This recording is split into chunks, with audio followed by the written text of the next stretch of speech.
اور نہ فراموش کرتا ہے۔ تجھے اپنے نیک اعمال تو یاد ہے، تجھے اپنی نمازیں یاد ہیں، تجھے اپنا روزہ یاد ہے، تجھے اپنی عزاداری یاد ہے، تجھے غربا کی مدد اور ان کی دستگیری تو یاد ہے، گناہ بھول گیا؟ تو یہ بھول گیا کہ تو نے فلاں کی انسان کی فلاں کی تو نے غیبت کی تھی؟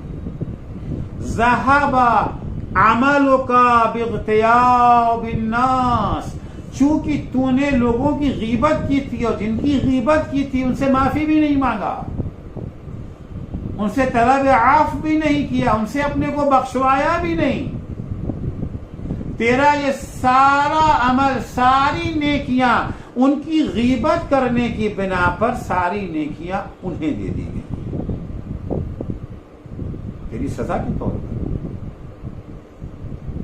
تیری نماز کا ثواب، روزے کا ثواب، حج کا ثواب، خمس کا ثواب، مجلسوں کا ثواب، عزاداری کا ثواب، گریو بکا کا ثواب، بہت خوش ہو جاتے ہیں۔ من بکا علی الحسین وجبت لہ الجنہ، جو حسین پہ روئے جنت واجب، بڑے خوش ہیں کہ ہم نے تو عزاداری میں بڑے آنسو بہائے تھے، ہمیں جنت میں جانے سے کون روکے گا؟ یقیناً عزائے حسین، یقیناً امام حسین پر رونے کا ثواب ہے اور عظیم ثواب ہے، مگر شرط یہ ہے ثواب کو باقی بھی تو رکھیں۔ دولت کا کما لینا ہنر نہیں ہے، کمانے کے بعد اسے محفوظ رکھنا ضروری ہے، ورنہ آج کروڑ روپے کمایا، شام کو جو ہے وہ ڈاکو آیا اٹھا کے لے کے چلے گئے، ڈاکہ پڑ گیا، اس 1 کروڑ سے ہمیں کیا فائدہ ملے گا؟ پروردگار کا جواب ہوگا ذہب عملک باغتیاب الناس، چونکہ تم نے لوگوں کی غیبت کی تھی لہذا غیبت کرنے کی بنا پر تمہاری ساری نیکیاں ان کے نامہ اعمال میں شفٹ کر دی گئی۔ ثم یؤتی بآخر، اس کے بعد ایک دوسرے انسان کو بارگاہ معبود میں پیش کیا جائے گا، وَيُدْفَعُ إِلَيْهِ كِتَابُ، اسے بھی اس کا نامہ اعمال دیا جائے گا، فَيَرَى فِيهَا طَاعَاتٌ كَثِيرًا، وہ بیچارہ تو خوف سے تھر تھر تھر تھر کانپ رہا تھا، اس سے معلوم تھا کہ ہمارے نامہ اعمال میں کوئی خاص نیکیاں نہیں ہیں، نماز ہم سے پڑھی نہیں گئی، روزہ ہم سے رکھا نہیں گیا، عزاداری میں ہم بڑھ چڑھ کے حصہ نہ لے سکے، ہمارے حالات ایسے نہیں تھے کہ ہم کربلا زیارت کرنے کے لیے جاتے، ہم حج کے کرنے کے لیے جاتے، دل تو چاہتا تھا روزہ رکھنے کو، دل چاہتا تھا، مگر بیماری کے بنا پر روزہ نہیں رکھ پاتے تھے، واجب نہیں رکھ پاتے تھے، تو مستحب روزے کا رکھنے کا تو کوئی سوال ہی نہیں ہے۔ 5 وقت کی نماز کسی طریقے سے پڑھ لیتے تھے، کبھی نماز شب نہیں پڑھی تھی، کبھی نماز نافلہ نہیں پڑھی تھی، یہ سارے ثواب ہمارے ہاں کہاں، مختصر سا ثواب ہوگا۔ لیکن جب وہ نام اعمال اسے ملا، اس نے دیکھا تو کیا دیکھا؟ فَيَرَى فِيهَا طَاعَاتٌ كَثِيرًا، اس میں لکھا ہوا ہے کہ تم کربلا زیارت کے لیے گئے تھے، تم نے مجلس کیا تھا، تم نے تبرک میں جو ہے بریانی کھلائی تھی لوگوں کو، شیرمال تم نے بانٹی تھی، غریبوں کی مدد تم نے کیا تھا، یہ اتنی سارے ثواب، اتنے سارے اعمال دیکھ کر کے وہ حیران رہ جاتا کہ میں نے تو یہ سارا کام کیا نہیں ہے۔ فَيَقُولُ إِلَٰهِ مَا هَٰذَا كِتَابِي، وہ بھی کہے گا پروردگار یہ میرا نامہ عمل نہیں ہے، فَإِنِّي مَا عَمِلْتُ هَٰذِهِ الطَّاعَاتِ، کیونکہ میں نے یہ اچھے کام کیے ہی نہیں ہیں۔ فَيُقَالُ لَهُ لِأَنَّ فُلَانًا اغْتَابَكَ فَدُفِعَتْ حَسَنَاتُهُ إِلَيْكَ، ہاں صحیح ہے کہ تم زیارت کے لیے نہیں گئے تھے، تم نے مجلس منعقد نہیں کی تھی، تم نے تبرک نہیں بانٹا تھا، تم نے مستحب روزے نہیں رکھے تھے، تم نے نماز شب نہیں پڑھی تھی، تم نے نوافل نہیں پڑھے تھے، لیکن چونکہ فلاں نے تمہاری غیبت کی تھی، اس کے سارے اچھے اعمال، اس کی ساری نیکیاں اس غیبت کی بنا پر تمہارے اکاؤنٹ میں ڈال دی گئی، تمہارے کھاتے میں ڈال دی گئی۔ چند منٹ کے چٹخارے کے لیے، چند منٹ کی تفریح کے لیے، چند منٹ اپنے دل کو خوش کرنے کے لیے آخرت کی بدبختی کو کیوں خرید رہے ہیں، کیوں مول لے رہے ہیں؟ اولاً تو غیبت ہی نہ کریں، اور اگر خدا نخواستہ شیطان نے بہکا دیا، لفظش ہو گئی، کسی کی غیبت کر بیٹھے، ابھی وقت ہے، ابھی فرصت ہے، ابھی موقع ہے، جائیں اس کے پاس جا کر کے معافی مانگیں، عرض کیا کہ جس قیمت پر بھی وہ معاف کرتا ہے اپنے کو معاف کروا لے. زبان کا حق یہ ہے کہ اسے بد کلامی سے محفوظ رکھا جائے. بد کلامی کا ایک مصداق عرض کیا کہ گالم گلوچ ہے، دوسرا مصداق دروغ گوئی، کذب بیانی، جھوٹ ہے، تیسرا مصداق غیبت ہے، چوتھا مصداق تہمت ہے. تہمت غیبت سے بھی بڑھ کر خطرناک ہے. قرآن مجید میں تہمت کے سلسلے میں سورہ نساء آیت 112 میں ارشاد ہوتا ہے وَمَن يَكْسِبْ خَطِيئَةً أَوْ إِثْمًا ثُمَّ يَرْمِ بِهِ بَرِيًّا. غیبت یہ تھی جس میں کسی میں اگر کوئی برائی پائی جاتی ہے اسے اس کے پیٹ پیچھے بیان کرنا، یہ غیبت ہے. تہمت ان برائیوں کو اس کے پس پش بیان کرنا جو اس میں ہے ہی نہیں، اس میں وہ برائی ہے نہیں، اس نے وہ گناہ کیا ہی نہیں ہے، مگر اس کی طرف اس گناہ کی نسبت دے دی جائے.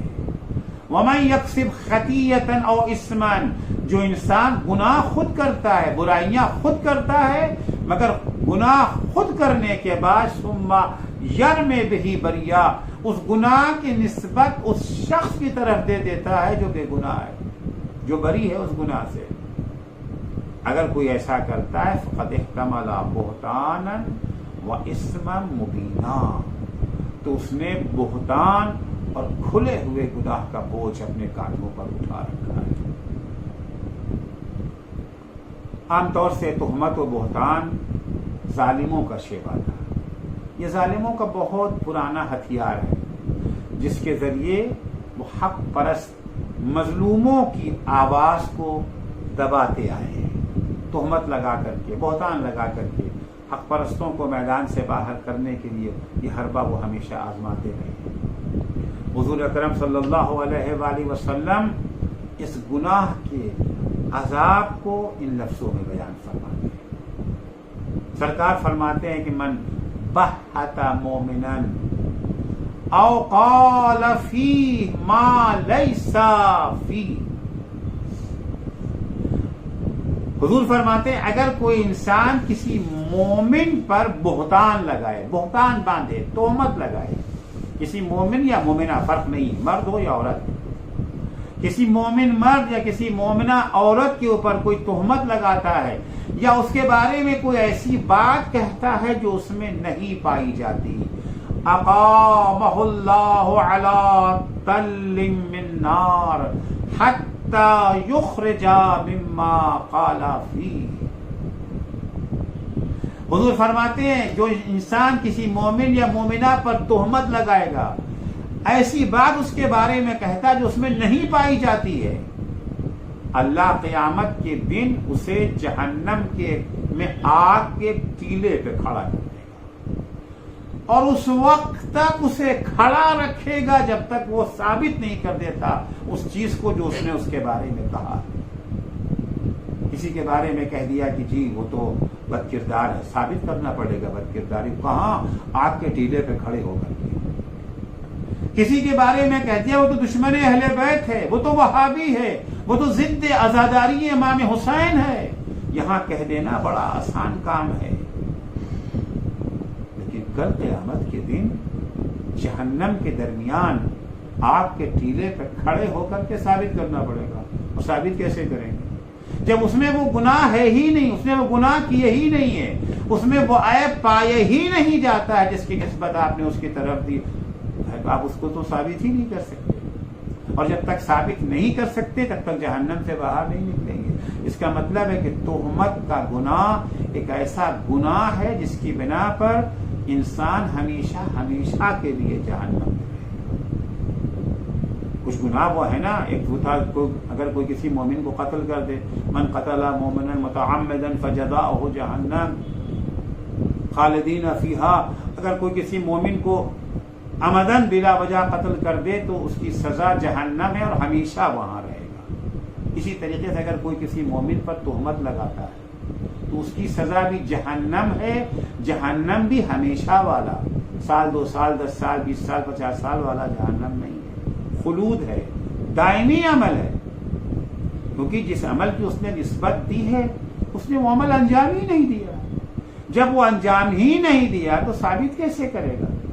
اور جب تک ثابت نہیں کر لیتا ہے تب تک وہ آگ کے ٹیلے پر جہنم کے درمیان وہ کھڑا رہے گا. اس کا مطلب ہے کہ تہمت لگانے والا ہمیشہ جہنم میں جلے گا. عزیزو، تہمتیں دو طرح کی ہوتی ہیں.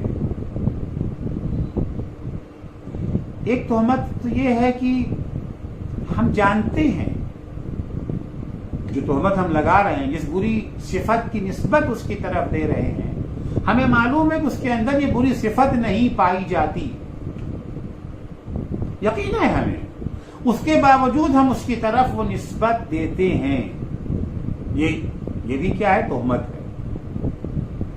اور تہمت یہ بھی ہے کہ ہمیں یقین تو نہیں ہے اس کے بارے میں، ہمارے پاس کوئی ایسی محکم مضبوط دلیل تو نہیں ہے، لیکن قرائن سے پتہ چلتا ہے کہ اس کے اندر یہ صفت پائی جاتی ہے.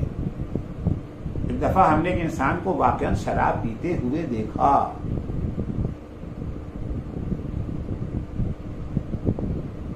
یا وہ ایک انسان ہمارے ساتھ موجود ہے، ہمیں یقین ہے کہ یہ شراب کے قریب بھی نہیں گیا، پھر بھی ہم اس کی طرف شراب کی نسبت دیتے ہیں. ایک دفعہ یہ کہ نہیں، ہمارے ساتھ نہیں، ہم نے اس کو جھومتے ہوئے دیکھا ہے.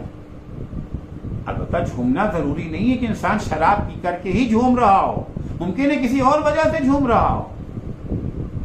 بہت سارے اسباب ہو سکتے اس کے جھومنے کے، لیکن ہمیں اندازہ یہ ہوا کہ یہ جو ہے وہ شراب پی کر کے، اور ہم نے جا کر کہنا شروع کر دیا کہ فلاں صاحب تو شراب پیتے ہیں. یہ بھی تہمت ہے. جب تک ہمارے پاس قطعی دلیل نہ ہو، یقینی دلائل نہ ہوں، وہ دلائل جو اسلام پسند ہیں، قرآن پسند ہیں، خدا پسند ہیں. کیونکہ اسلام میں صرف اندازے اور قرائن اور تخمینوں کی بنیاد کے اوپر کسی کو گنہگار قرار نہیں دیا جا سکتا ہے. اگر ہم نے قرائن کی بنیاد کے اوپر کسی کو گنہگار قرار دے دیا، یہ بھی تہمت ہے. بات کیا ہے کہ حضرت کے زمانے میں حضرت کے اصحاب میں سے ایک صحابی تھے، قتادہ بن نعمان. قتادہ بن نعمان کے پاس ایک بڑی قیمتی تلوار تھی، بڑی قیمتی زرہ تھی. خدشہ انہیں تھا کہ کہیں یہ زرہ چوری نہ ہو جائے، تو انہوں نے سوچا کہ ایسی جگہ رکھ دے جہاں کسی کا دھیان نہ جائے. آٹے کی بوری رکھی ہوئی تھی، انہوں نے آٹے کی بوری کے اندر اپنی زرہ رکھ دی. آٹے کی بوری کے اندر زرہ رکھ دی، چھپا دیا اس میں. ایک دن ایک چور آیا ان کے گھر میں، اس کا نام تھا طعمہ بن اسرق. طعمہ بن اسرق نامی ایک چور ان کے گھر میں گھسا. جب اسے کچھ نہ ملا تو وہ آٹے کی بوری ہی اٹھا لے گیا. اس کو نہیں پتا کہ آٹے کی بوری میں کیا رکھا ہے. آٹے کی بوری ہی اٹھا لے گیا.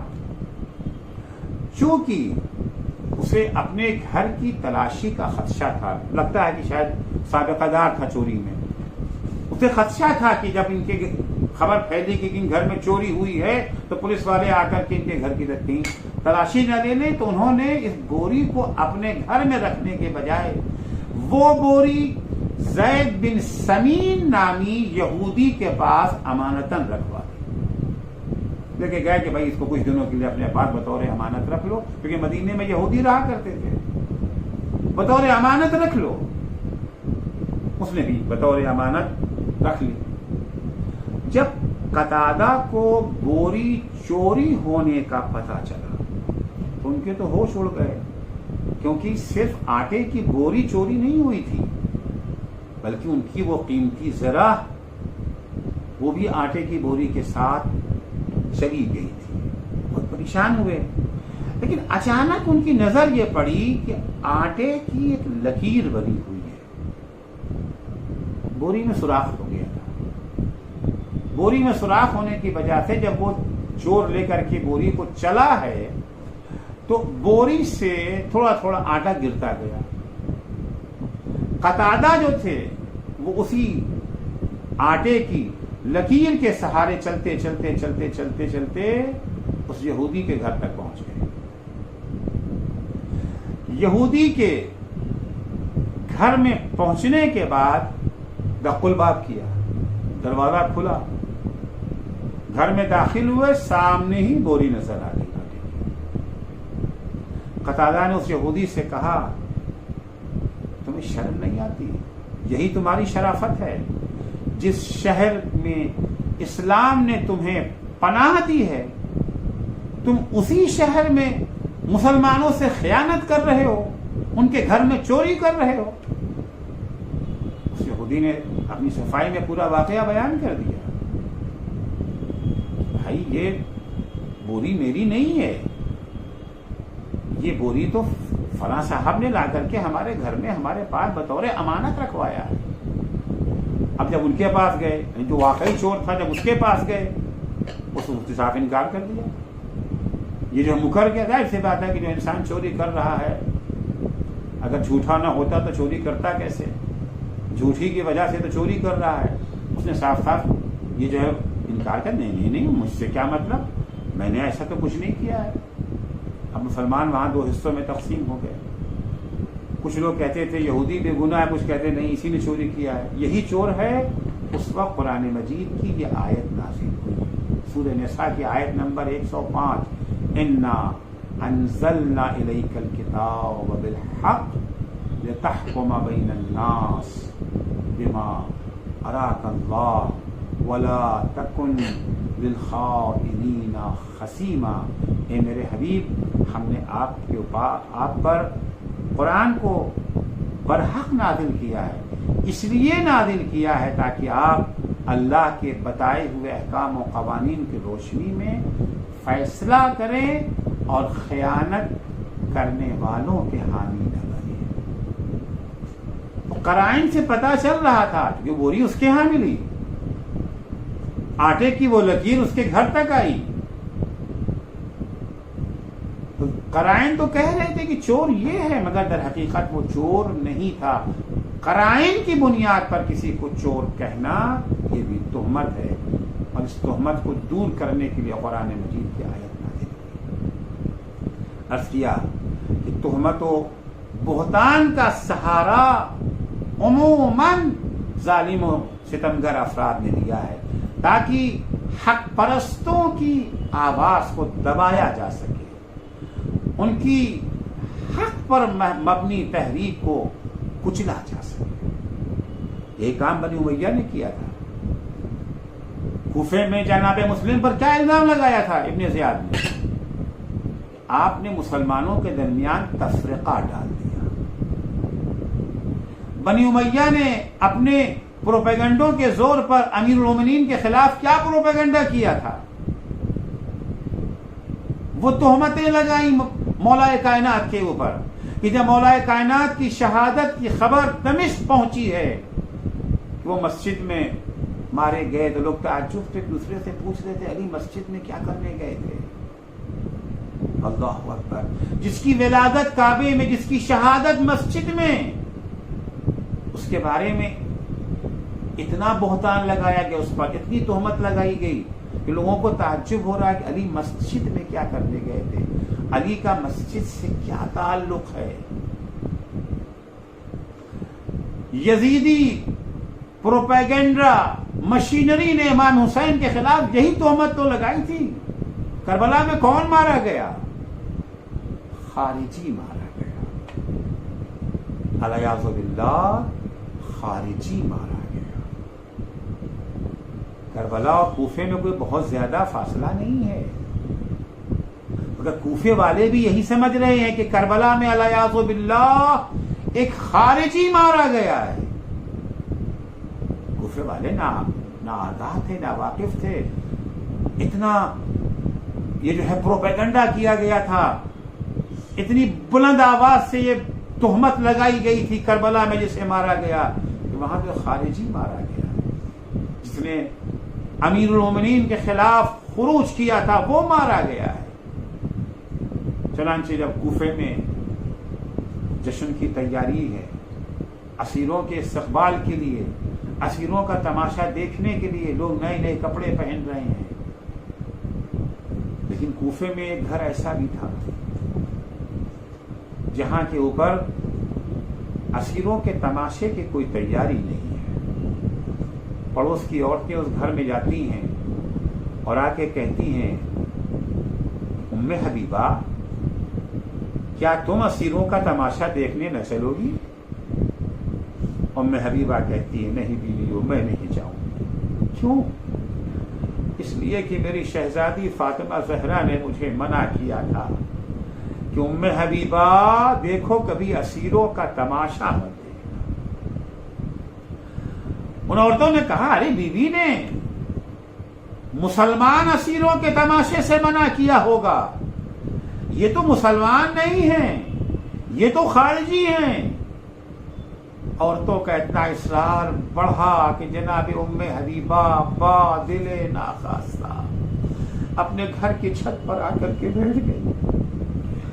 جب اسیروں کا قافلہ شہر میں داخل ہوا ہے، اونٹ جب گھروں کے پاس سے گزرنے لگے، ام حبیبہ کی نظر ایک بیوی کی آغوش میں چھوٹی سی بچی پر پڑی.